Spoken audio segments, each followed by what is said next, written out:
올해는 특별히 주일하고 성탄절이 이렇게 함께 겹쳤네요. 제가 조사를 안 해봐서 정확하게 모르지만 어떤 분이 60년 만에 한 번씩 일어나는 일이라고 합니다. 굉장히 아주 또 특별한 날이기도 합니다. 성탄절, 그러면 우리가 메리 크리스마스 이렇게 인사하는데 그 뜻을 좀 알고 이렇게 메리 크리스마스 인사하는지 모르겠습니다. 메리라는 것은 아주 기쁘다 이런 뜻입니다. 기쁜 날, 즐거운 이런 뜻이죠. 크리스는 무슨 뜻인가요? 그리스도라는 뜻이죠. 마스가 무슨 뜻일까요? 미사라는 뜻입니다. 우리 개신교에서는 예배라는 것입니다. 그러니까 오늘은 메리 크리스마스 하고 세상 사람들이 아무 의미도 뜻도 모르고 그냥 남의 예수님의 생일을 참 감사하게도 예수 안 믿는 사람들도 메리 크리스마스 이렇게 인사를 하고, 그렇지만 정확하게 예수 믿는 우리는 메리 크리스마스가 무슨 뜻인지 알고 인사를 해야 되겠죠, 그죠? 오늘은 예수님의 탄생을 기념하는 아주 복된 예배를 드리는 날, 그게 메리 크리스마스예요.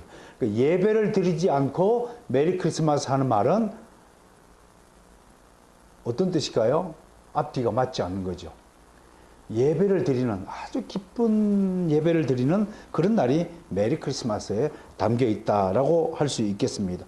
어쨌든 이 날은 하나님이 인간으로 오신 날을 기념하기 위해서 만든 날입니다.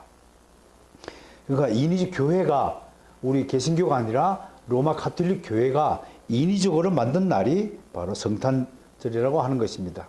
그러므로 이 날은 성경이 정한 절기도 아니고 주님이 제정하신 날도 아닙니다. 지키도 되고 안 지키도 된. 그러나 분명한 것은 예수님이 이 땅에 오신 날을 우리는 기쁘고 즐겁게 지내야, 기념해야 할 날인 것만큼은 틀림이 없습니다. 단지 역사 안에서 이 이름이 성탄절이 되어서 우리에게 전통적으로 남겨져 있지만 우리는 분명히 이 날에 세상 사람들과는 다르게 이 날을 기념하고 지켜야 될 줄로 믿는 것입니다. 그러므로 저는 여러분들에게 오늘 성탄절이 올 때마다 세 가지를 강조하고자 합니다. 첫 번째, 오늘 정말 기쁘고 기쁜 날이므로 아기 예수의 탄생을 두고 모든 성도들이 이를 기념하고 찬송하는 일을 게을리해서는 안 되겠다. 오늘은 세상 그 어떤 날보다도, 정말 내 생일보다도 더 감격하고 기뻐하는 날이 되어야 합니다. 교회가 창립된 날도, 교회의 생일도 중요하지만 무엇보다도 기독교인들에게서 가장 기쁜 생일은 예수 그리스도의 생일이 되어야 한다라고 말할 것입니다. 여러분 생각해 보세요. 오늘은 예수 그리스도의 생일날입니다. 내 생일은 그렇게 지키고 케이크를 준비하고 선물 받고 싶어 하면서 예수 그리스도의 생일, 우리 구주가 탄생한 날을 위해서 내가 과연 어떤 믿음으로 그분에게 생일 선물을 해 드렸는가 한번 생각해 봐야 됩니다. 나는 생일 선물을 받는 것으로 만족하는 것이 아니라 예수 그리스도께 우리가 어떤 생일 선물을 드려야 할까를 생각하는 귀한 날이 되어야 할 줄로 믿습니다. 두 번째, 성탄절의 기쁨은 우리끼리만 나누라고 제정한 것이 아닙니다. 이웃들에게 복음을 전하고 무엇보다도 따뜻한 위로와 격려와 또 물질이 필요하신 분들에겐 물질을 전하는, 이런 사랑을 전하는 그런 러브데이가 되어야 한다고 저는 생각을 합니다. 그리고 마지막으로 세 번째, 세상 사람들은 크리스마스 날이 무엇인지도 모르고 그냥 휴일이다, 그냥 노는 날이다, 그냥 즐기는 날이다, 거리에서 캐롤송이 울려 퍼지니까 따라서 그냥 기쁘다 구주 오셨네 부르지만 구주가 도대체 누군지도 모르고 부르는 세상 사람들은 다르게, 성도들은 특별히 왜 하나님이 인간으로 오셔야 했는가, 그 의미를 되새기는, 그 성탄절의 성육신의 교훈을 되새기는 날로 오늘 하루를 잘 지내야 되겠다라는 것을 우리가 전해드립니다. 그렇다면 성탄절에 담긴 진짜 의미가 무엇인지 우리는 살펴야 할 것입니다. 알다시피 성탄절은 예수님이 세상을 구원하시기 위해서 이 땅에 오신 날을 의미합니다. 그러나 이 정도의 지식에 그냥 머물러 있어서는 안 되겠다. 다른 종교에도 특별히 불교에서도 석가모니를 탄생하는 석가 탄신을 지키지 않습니까? 힌두교 신이 크리슈나 신이라고 합니다.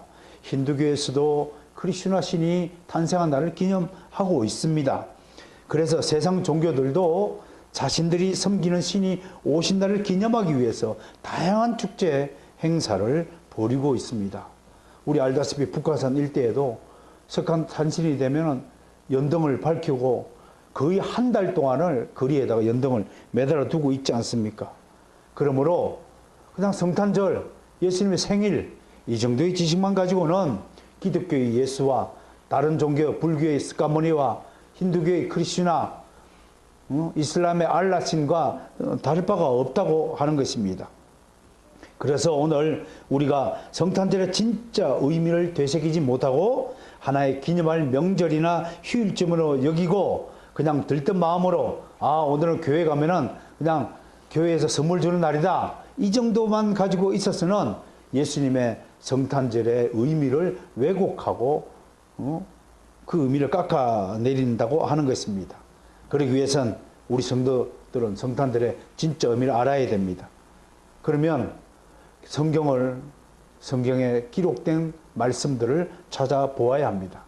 자, 먼저 마태와 누가는 예수님의 탄생에 대해서 어떻게 기록하고 있는지 보겠습니다. 마태복음 1장 16절을 한번 같이 펼쳐볼까요? 성경을 속히 펼쳐서 찾아보시기 바랍니다. 자, 마태복음 1장 16절을 다 찾아보시길 바랍니다. 자, 1장 16절 시작. 야곱은 마리아의 남편 요셉을 낳았으니 마리아에게서 그리스도라 칭하는 예수가 나시니라. 이 구절에서 예수님의 어머니가 누구라고요? 마리아라고 알 수 있습니다. 자, 1장 22절과 25절을 함께 읽어봅니다. 시작.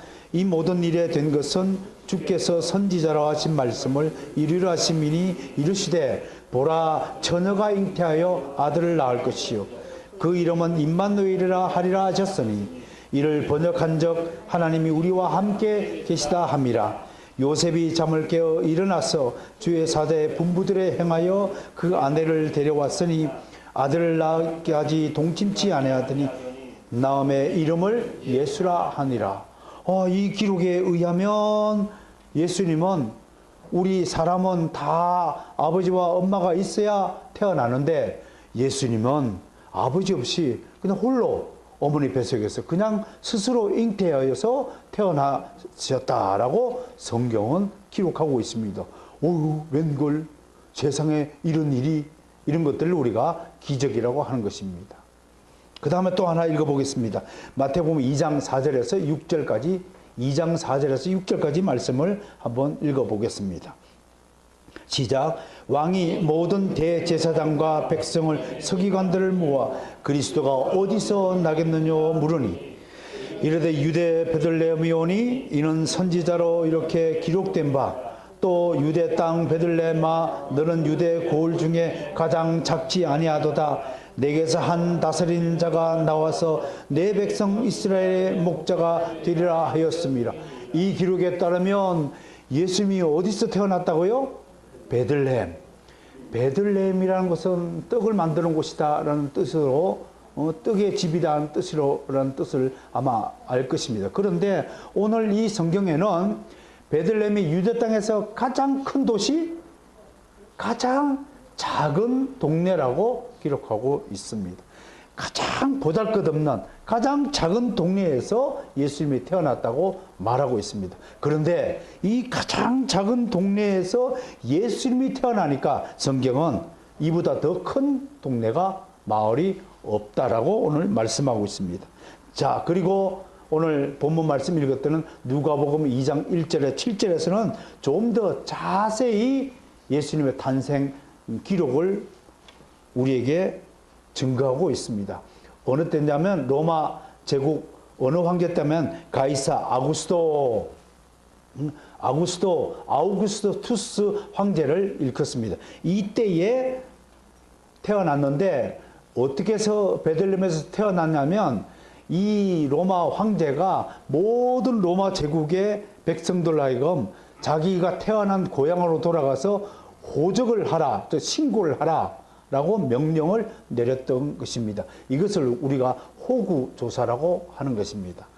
왜 그러냐면 로마 제국의 백성들이 도대체가 몇 명이나 되는지 알고 싶어서 이 황제가 이렇게 명령을 했습니다. 그랬더니 요셉과 마리아가 두 사람도 공히 고향으로 돌아가다가 중간에 베들레헴이라는 곳에서 갑자기 때가 차서 아기를 해산할 수밖에 없어서 베들레헴 마구간에 급히 도착하여서 아기를 낳았다라고 성경은 그렇게 기록하고 있습니다. 자, 그런데 더 놀라운 사실은 이러한 예수님의 탄생은 그냥 이루어진 것이 아니라 저 구약의 예언과 선지자들에 의해서 이미 예고된 사건이라고 하는 것이 더 놀랍다고 하는 것입니다. 우리 구약 성경을 또 살펴봅시다. 예수님이 태어나기 전에 짧게는 500년, 길게는 700년 전에 선지자들이 이미 예수 그리스도의 탄생을 예언을 했습니다. 여러분들은 생각을 해보세요. 내일 무슨 일이 일어날지 예언할 수 있습니까? 내년에 무슨 일이 일어날지 스스로 예언할 수 있습니까? 아무도 모릅니다. 석 달 뒤에 박근혜 대통령이 진짜 탄핵을 받을지 안 받을지 예언할 수 있습니까? 그런 예언은 50대 50%니까 찍어도 50%는 맞잖아요. 그런 점은 너무 쉽잖아요. 그런데 정말로 내년에 우리 대한민국이 남북으로 갈렸던 대한민국이 통일을 할 수 있을지 없을지 예언할 수 있습니까? 자신 있게? 여러분, 그것도 50대 50의 확률입니다. 전쟁이 안 일어날 확률 50%, 일어날 확률 50%. 이런 확률은 너무 쉬워요. 그런데 지금도 이런 50%의 확률 게임을 하는 가짜 예언가들이 드러나고 있습니다. 지금도 유튜브를 보세요. 내년에는 뭐 김정은이가 죽는답니다. 그런데 내년에 어떤 하나님의 기적이 나타날지, 어떤 한 예언가가 태어날지를 예언할 수 있는 능력을 가진 인간은 아무도 없습니다. 그런데 예수 그리스도가 태어난다는 사실을 700년 전에 예언하신 분이 성경에 있습니다. 자, 이사야서 41장 27절로 가겠습니다. 이사야 선지자는 예수님이 태어나기 전에 약 700년 전에 사셨던 분입니다. 41장 27절 볼까요? 시작. 내가 비로소 시온에 이르기를 너희는 보라 그들을 보라 하였노라. 내가 기쁜 소식 전할 자를 예루살렘에 주리라. 완벽한 예언은 아니지만요, 거의 예루살렘의 기쁜 소식을 전할 자는 예수 그리스도밖에 역사상 없었기 때문에 이런 예언을 우리가 근거로 들은 것입니다. 자, 좀 더 근접한 예언을 볼까요? 42장 1절 보겠습니다. 시작. 내가 붙드는 나의 종, 내 마음에 기뻐하는 나의 택한 사람을 보라. 내가 나의 신을 그에게 주었은즉 그가 이방에 공의를 베풀리라 하면서 예수 그리스도가 하나님의 택한 사람이고 나의 신을 그에게 주었다, 성령을 그에게 주었다라고 표현하고 있습니다. 자, 이제는 이사야 선지자와 같은 시대를 살았던 또 한 사람의 선지자가 있습니다. 그분이 바로 미가 선지자입니다. 미가서 5장 2절을 보겠습니다. 미가서 5장 2절을 보겠습니다. 시작. 베들레헴 유다야 너는 유대 족속 중에 작을지라도 이스라엘을 다스릴 자가 내게로 나올 것이라. 그의 근본은 상고의 태초에 있느니라. 영혼에 있느니라. 이야, 이런 예언은 정말로 기가 막히지 않습니까? 예수님이 탄생하기 700년 전에 이미 예수님이 어느 지역에서 태어날지까지 장소까지 예언하고 있습니다. 어디입니까? 베들레헴입니다. 이곳에서 이스라엘 다스릴 자가 나오고 그의 근본은 영혼에 있다고 했어요. 우리 사람이 아니라 그의 근본은 베들레헴에 태어나실 그 아기 예수가 바로 영원한 하나님이셨다는 것을 예언하고 있는 것입니다. 얼마나 놀랍습니까? 스가랴 선지자가 또 있었는데 한 500년 전에 사셨던 분은 나중에 예수님이요 예루살렘 입성할 때 뭘 타고 입성했습니까? 나귀를 타고 입성한 것까지 예언하고 있습니다.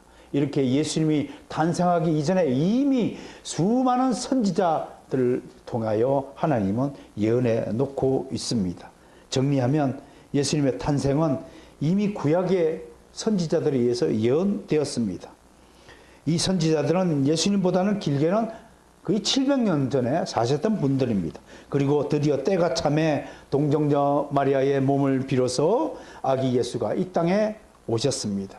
그러나 우리가 오늘 진정 살피고자 하는 일은 단지 아기 예수가 이 땅에 오신 것만을 논하려고 하는 것이 아닙니다. 알다시피 예수님은 하나님이십니다. 그러므로 아기 예수는 하나님이 인간으로 오신 것을 말씀합니다. 이것을 신학적으로 성육신이라고 합니다. incarnation이라고 영어로 표기합니다. 육체 안으로 오다라는 것입니다. 그러므로 다시 한번 강조합니다. 중요한 것은 오늘 이 성탄절을 맞이해서 우리가 정말로 믿고 알아야 될 내용은 하나님이 왜 인간의 모습으로 오셨느냐 하는 것입니다. 이 정확한 의미를 깨닫지 않는다면 올바른 신앙이 아닐 것입니다. 앞에 마태복음과 누가복음의 기록을 통해서 예수님이 오신 역사적 사건의 기록을 살펴보았습니다. 그러나 그 의미를 이 사실만으로 우리는 만족할 수 없습니다. 도대체 성육신의 목적이 뭐냐, 그 의미가 뭐냐라고 설명하는 구절이 하나 있어서 소개합니다. 그것이 바로 요한복음 1장 14절입니다. 빨리 차에서 읽어보도록 하겠습니다. 요한복음 1장 14절에서 오늘 말씀의 의미를 살펴봐야 할 것입니다. 시작. 말씀이 육신이 되어 우리 가운데 거하시매 우리가 그 영광을 보니 아버지의 독생자의 영광이요 은혜가 진리가 충만하더라. 마태와 누가 복음서에서는 예수님이 탄생한 기록 자체를 해놨다면 사도 요한이 기록한 요한복음에는 예수님이 도대체 왜 인간으로 오셨는가 그 의미를 분석해 놓고 있습니다. 자, 이 말씀을 요한복음 1장 14절의 말씀을 가지고 하나하나씩 풀어서 여러분에게 설명하도록 하겠습니다. 첫 번째, 말씀이 육신이 되셨다라는 구절을 살펴봐야 됩니다. 이 말씀, 이 구절보다 더 드라마틱한 구절이 없다라고 많은 학자들이 얘기합니다. 생각해 보세요. 여러분, 세상에 어떤 예술가나 드라마 작가가 도대체 이 말씀 구절을 표현해낼 수 있겠습니까? 말씀이 육신이 되다. 이걸 어떻게 여러분 드라마로, 영화로, 연극으로 표현할 수 있겠습니까? 그림으로 표현할 수 있겠습니까? 인간의 상상력으로는 그려낼 수 없습니다. 이를 알기 위해서는 도대체 말씀이 무엇인지 알아야 됩니다. 요한복음 1장 1절로 가봅니다.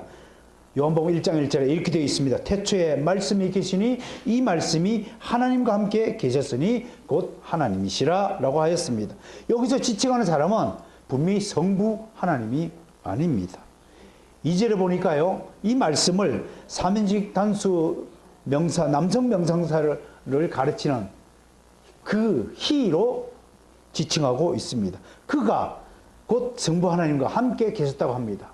그러니까 말씀 이꼬로 그는 성부 하나님이 아니라고 하는 것입니다. 그렇다면 말씀은 곧 성자 하나님을 가르치는 것입니다. 3절에 보니까 만물이 그로 말미암아 지음바 되었다라고 하면서 그가 바로 예수 그리스도가 바로 우리의 창조주라고 말하고 있고요. 4절에서는 그 안에 생명이 있다라고 하면서 예수 그리스도가 생명이라는 사실을 또 증거하고 있고 5절에는 그를 일러 빛이요 참빛이라고 증언하고 있습니다. 여기까지를 정리해 볼까요?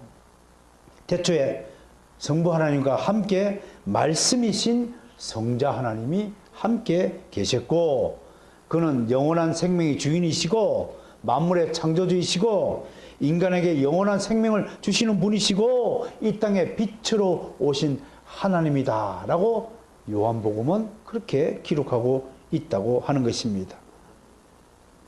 빛으로 오신 하나님, 그게 한자에도 신자에도 신자가 바로 그 이 구절을 설명하고 있습니다. 요한복음 12장 46절에 보면요, 나는 빛으로 세상에 왔나니 라고 스스로 예수님이 말씀하고 있습니다.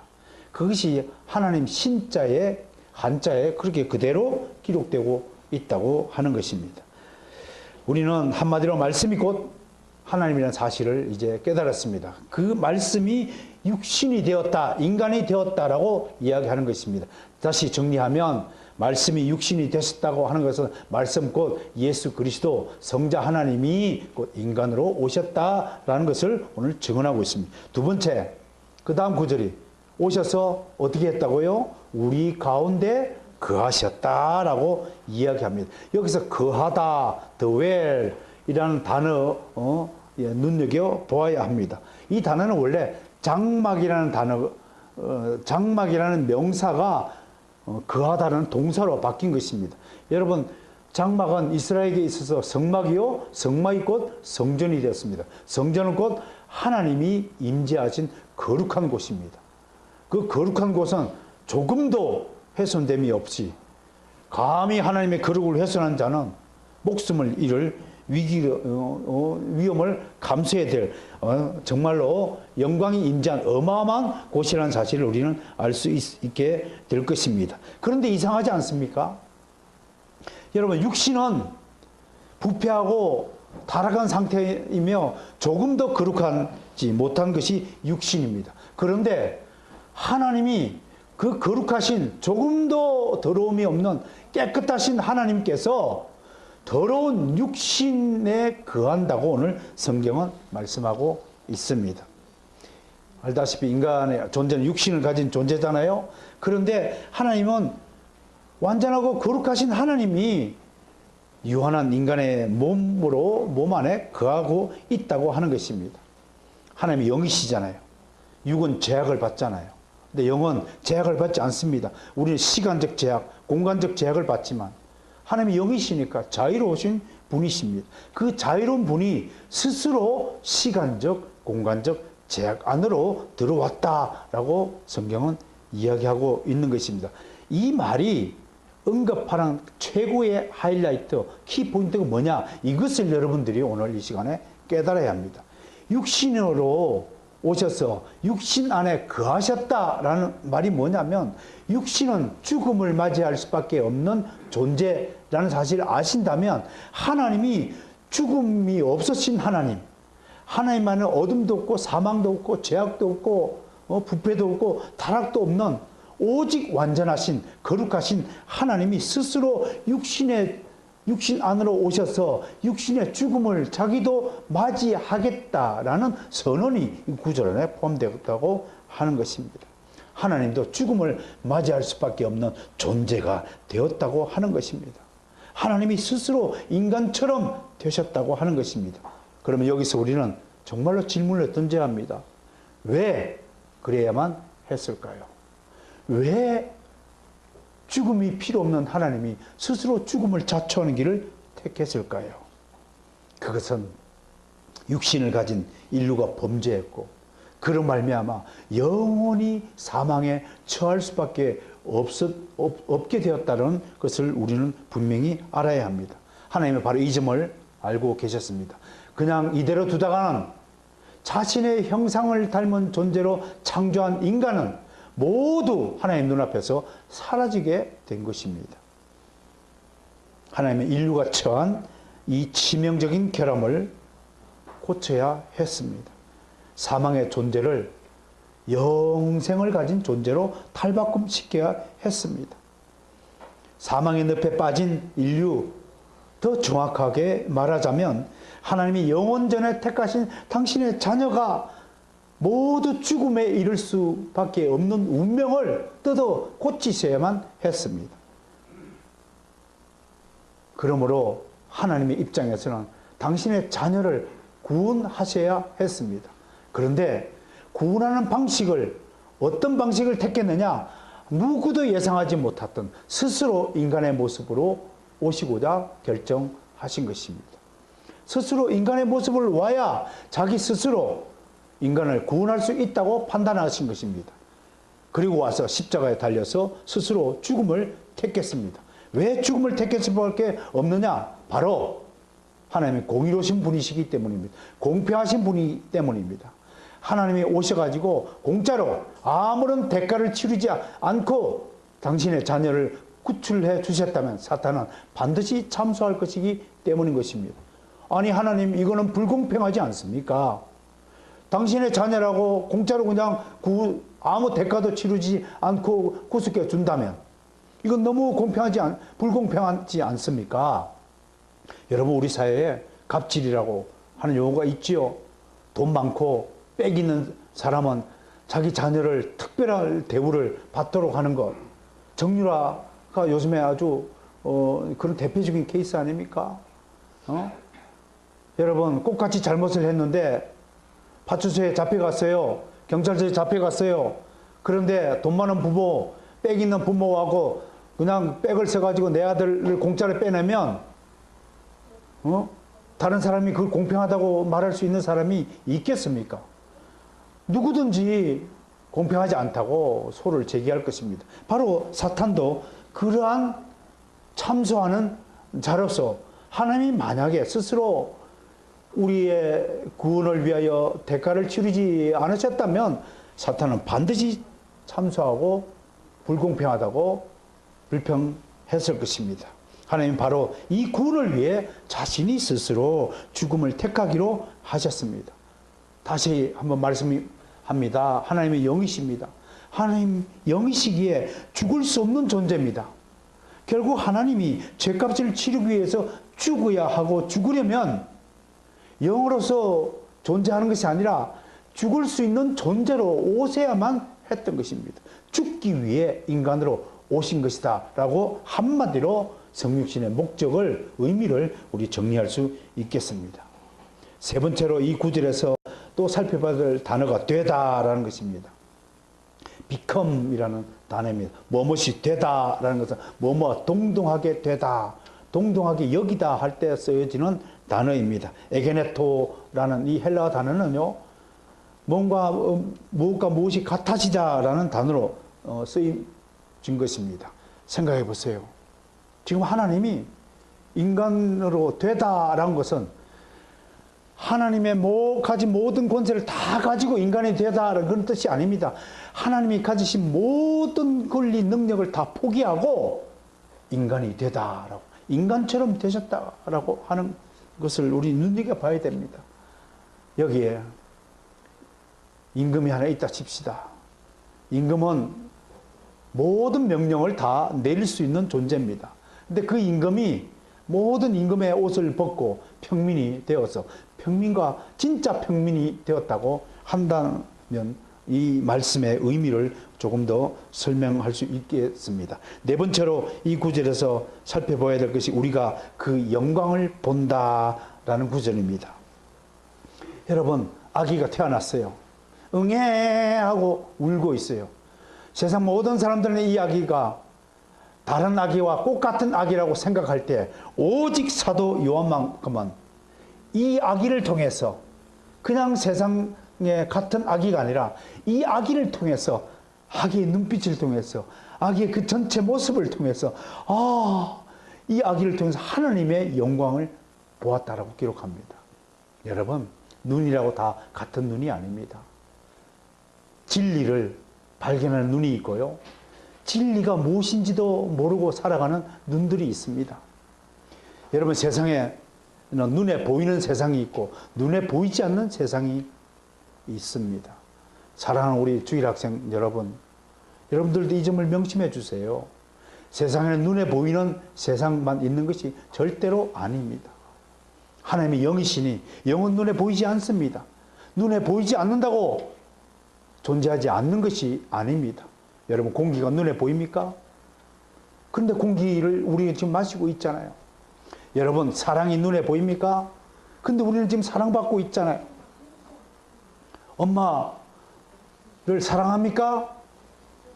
그렇다면 여러분들은 사랑을 눈에 보여줄 수 없을 것입니다.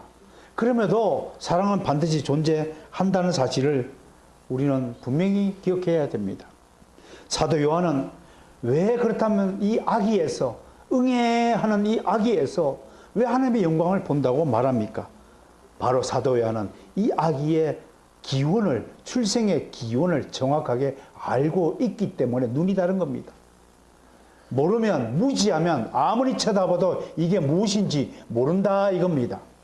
십자가를 쳐다보고 예수님의 영광을 바라볼 수 있는 눈이 생긴다면 그것은 믿음의 눈이 될 것이라고 생각합니다. 요한의 눈에는요, 구유에 누우시어 강보에 쌓인 이 아기가 태초에 계신 말씀이었고 하나님이심을 믿고 알고 있었던 것입니다. 이것이 사도 요한의 믿음의 수준인 것입니다.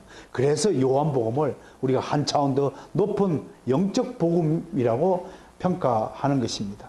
이렇게 믿음의 눈은 다른 사람들이 보지 못하는 것을 보게 합니다. 나는 정말 여러분들에게 호소합니다. 여러분들이 믿음의 눈으로 이 세상을 바라볼 수 있는 신앙의 수준에 이르러야 합니다. 육신의 수준, 기존에 가지고 있던 모든 가치관의 체계를 다 허물고 세상의 풍습, 세상의 전통, 가치관을 다 예수 안에서 용해시켜버리고 여러분들이 예수님의 가치관으로 성장해야 할 것입니다. 여러분들이 기독교의 가치관, 성경적인 수준으로 끌어올려야 됩니다. 여러분의 생각과 여러분의 모든 가치관, 여러분 태도, 자세, 여러분들의 목적 속에 생각하는 모든 것들을 다 예수님 것으로 바꾸어야 하는 것이 우리 신앙의 목적일 것입니다. 늘 강조합니다. 신앙은 하나님이 주신 선물의 믿음으로 출발하고 시작하는 것이지만 여러분들이 받은 그 믿음의 선물을 키우고 장성하고 성숙하게 하기 위해서, 진보하기 위해서는 반드시 하나님을 아는 지식에서 자라가야 한다는 것입니다. 무식하여서 하나님을 잘 모르는 사람의 신앙이 건강하고 장성한 믿음의 분량을 갖출 수는 없는 법입니다. 우리 믿음의 성경에는 어린 믿음과 장성한 믿음을 비교하고 있습니다. 약한 믿음과 강한 믿음을 비교하고 있습니다. 작은 믿음과 큰 믿음을 비교하고 있습니다. 여러분들의 믿음은 어떤 믿음인지 오늘 이 시간을 통해서 한 해를 마무리하면서 이것을 점검할 수 있어야 될 것입니다. 마지막으로 이 구절에서 은혜와 진리가 충만하더라라는 말씀을 통해서 우리는 또 은혜를 받을 준비를 해야 할 것입니다. 사도 요한은 이제 마지막으로 육신으로 오신 하나님을 보면서 은혜와 진리가 충만하다고 말합니다. 다시 말해 육신으로 오신 예수 그리스도가 은혜 그 자체요, 진리 그 자체라는 것입니다. 인간은 절대로 은혜롭지 못한 존재입니다. 절대로 진리가 충만한 존재가 아닙니다. 그리스도 없는 유한하고 무능력하고 부패하고 타락한 존재가 우리 인간입니다. 인간은 생각하는 모든 것이 악한 생각뿐입니다. 인간은 생각하는 것이 모든 것이 나의 유익만을 먼저 추구합니다. 절대로 이타적인 존재가 못됩니다.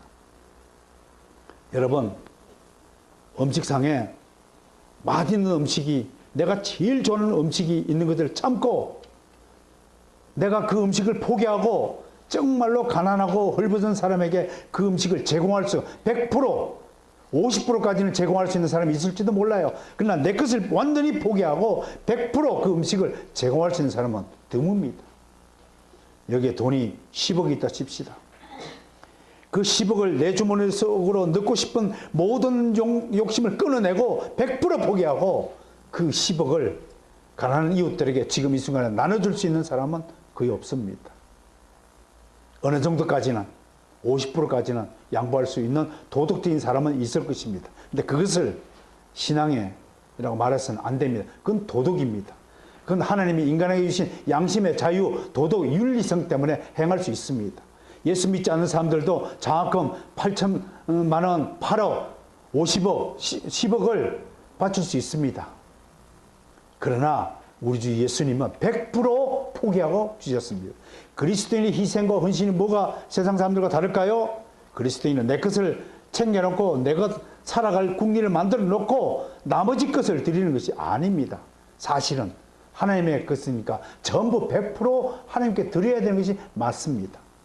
하나님은 이 약점을 너무나 잘 알고 계십니다.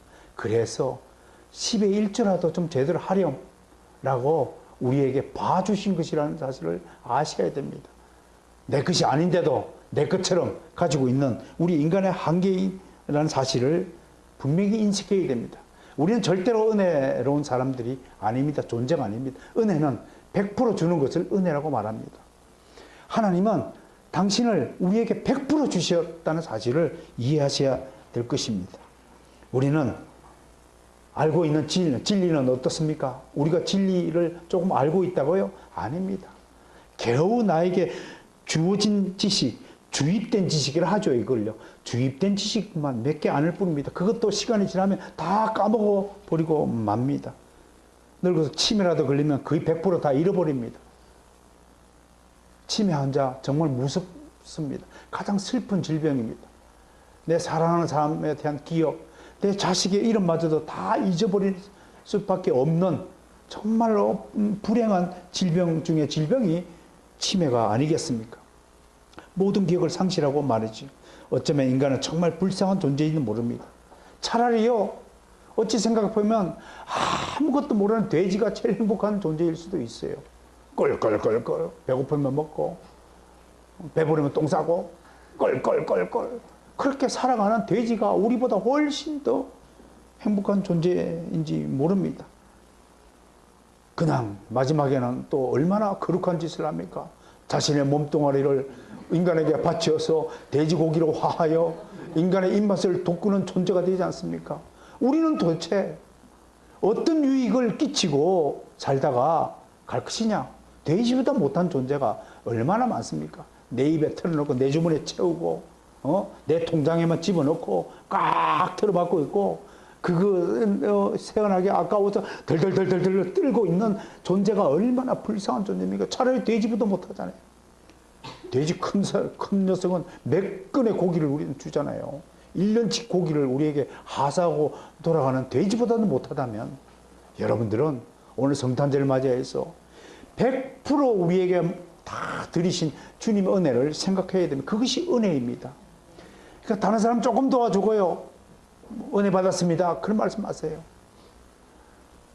하나님의 말씀을 받고 정말로 내가 완전히 회심하고 완전히 회개의 역사가 일어났을 때 그때 하나님 은혜에 감사하시기를 바랍니다. 은혜와 진리 이 두 가지 단어 앞에 우리는 겸손해야 됩니다. 겸허해야 됩니다. 우리가 아는 것은 찌뿔나기도 없습니다. 우리가 다른 사람에게 베푸는 것 찌뿔나기도 없다는 사실을 꼭 기억해야 됩니다. 이제 은혜가 없으면 그러면 어떻게 될까? 존 테일러라는 사람이 이렇게 얘기를 했어요. 은혜가 없으면 뭐만 남는다? 두려움만 남는다. 유명한 말을 했어요.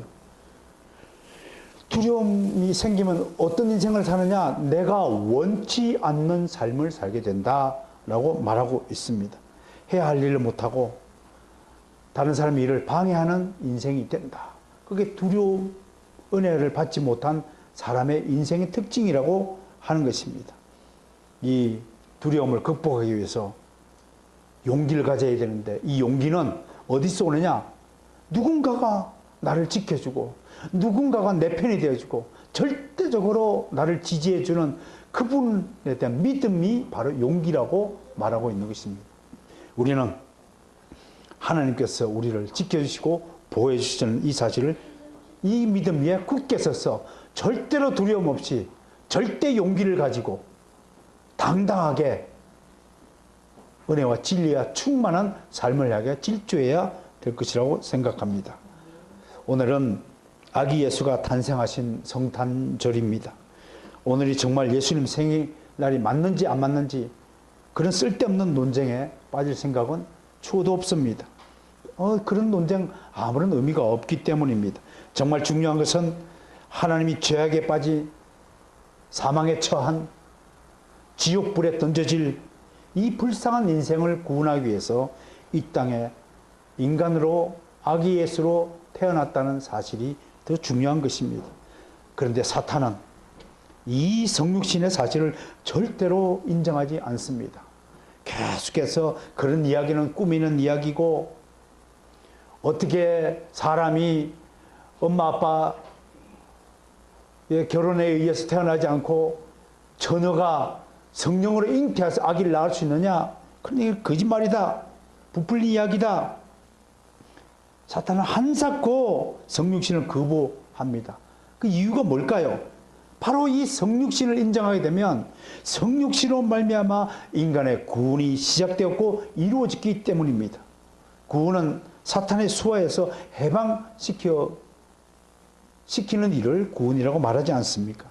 그래서 사탄은 예수 그리스도가 이 땅에 오신 것을 저주하고 그런 이야기를 삭제시키기 위해서 모든 수단과 방법을 동원하여서 성육신의 이야기를 조작하고 왜곡하고 변질시키는 것입니다. 무엇보다도 성탄절에 대한 사탄의 전략이 뭔 줄 아십니까? 이것을 세상에 풍습화시키는 것입니다.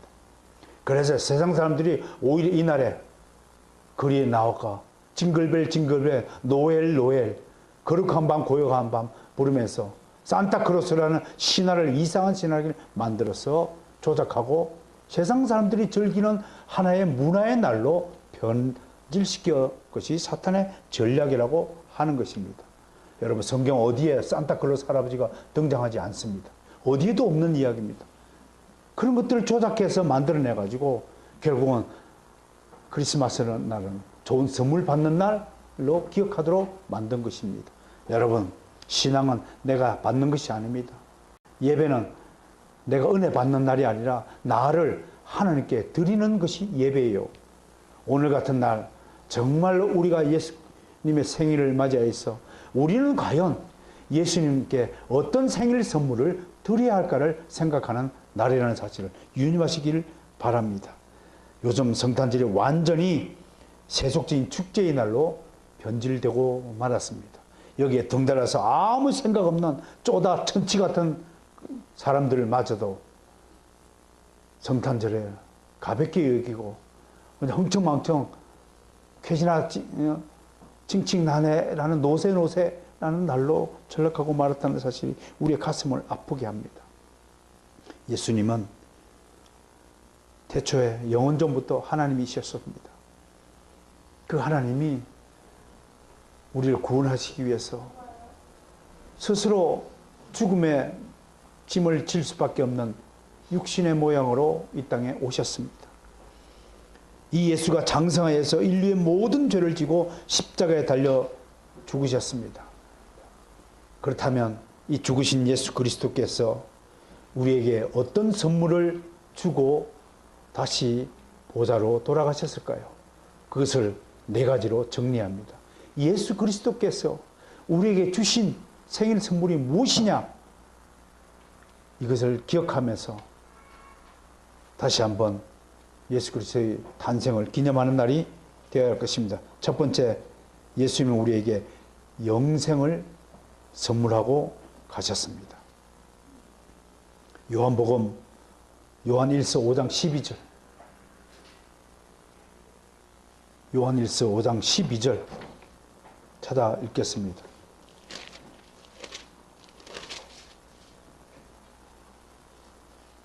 시작. 아들이 있는 자에게는 생명이 있고 하나님의 아들이 없는 자에게는 생명이 없느니라. 여러분 명심하십시오. 예수 그리스도를 믿지 않고 불신하는 사람에게는 영원한 생명이 절대로 주지 않습니다. 그분들은 반드시 지옥에 갑니다. 지옥은 영생을 보장받지 않은 곳입니다. 그곳에서는 영원한 하나님의 벌을 받는 곳입니다. 두 번째 선물이 뭐냐면 어둠에서 빛으로 옮겨 주셨습니다. 여러분 예수 그리스도 믿지 않는 사람은요 똑같이 집에 살고 똑같이 밥을 먹고 똑같이 이 세상에 살지만 그들은 어둠 속에 있는 사람이라고 말합니다. 요한복음 12장 46절을 함께 보겠습니다. 요한복음 12장 46절입니다.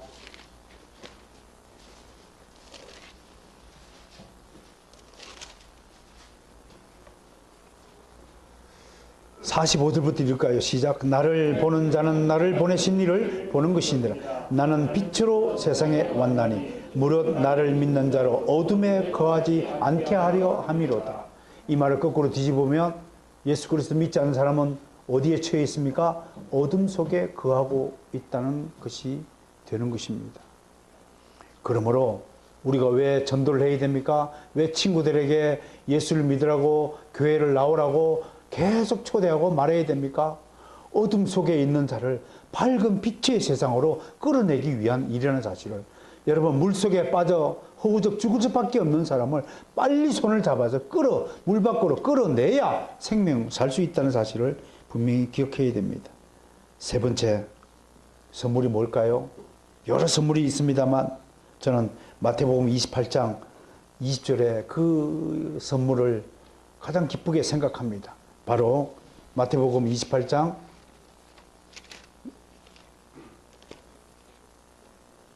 20절 말씀인데요.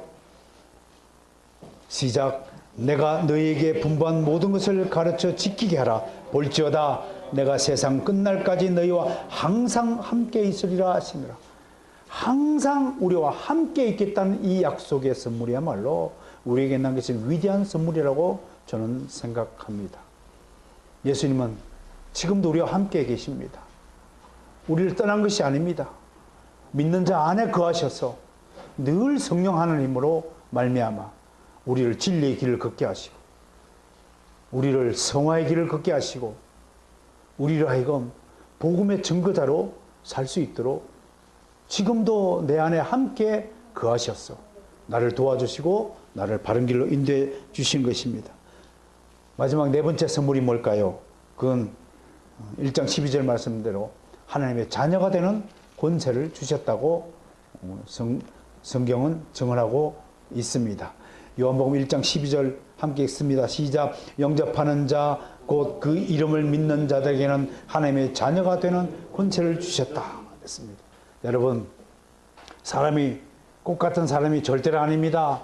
우리 눈에는 보이지 않지만 하나님의 자녀가 있고 마귀의 자녀가 따로 있다는 사실을 분명히 인식해야 됩니다.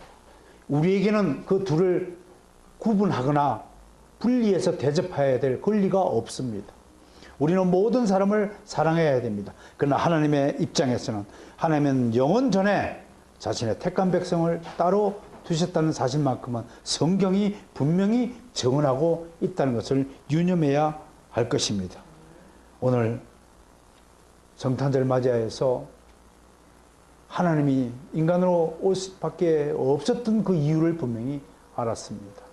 그리고 오셔서 우리에게 중요한 네 가지 선물을 주고 가셨다는 사실 또한 우리가 알게 되었습니다. 사랑하는 성도 여러분, 오늘은 정말 기쁘고 기쁜 날입니다. 이 기쁜 날, 우리끼리 이 기쁨을 나누는 것이 아니라 이제 점심 식사 후에 여러분들 준비한 선물을 들고 정말 사랑하는 마음으로 주님의 복음과 사랑을 전하는 시간을 가지시면서 하나님의 은혜가 충만하고 오늘 배운 하나님의 진리로 충만한 그런 성도들이 되시기를 주님 축원합니다.